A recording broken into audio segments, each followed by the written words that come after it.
نہیں، میرا خیال ہے کہ روحانیت میں تو یہ جو درویش لوگ ہوتے ہیں بڑے کلیئر ہیں اپنے مائنڈ میں.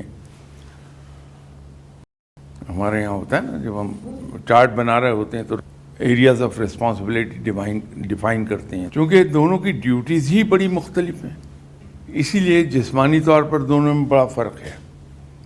ایک جو مرد ہے اس کو رب نے بڑی اسٹاؤٹ باڈی دی ہے، بڑا، اس لیے کہ اس کو ہر طرح کے حالات سے رف آؤٹ کرنا ہے اسے. خاتون اتنی ہی نرم و نازک بنائی ہے. جب ہم ڈیوٹیز کو ایکسیپٹ کر لیتے ہیں، خاتون کی ڈیوٹیز یہ ہیں، تو اس کی جو ذہنی ساخت ہے اور سوچ ہے وہ اس کے مطابق ہی آنی ہے. مرد نے چونکہ فیس کرنا ہے زمانے بھر کو، تو ذہنی طور پر بھی اس کو بڑا مضبوط بنایا ہے، جسمانی طور پر بھی اللہ نے بڑا مضبوط بنایا ہے. تو وہ فقیر کے یہاں تو بڑا کلیئر اس کو ڈیفائن کیا ہوا ہے.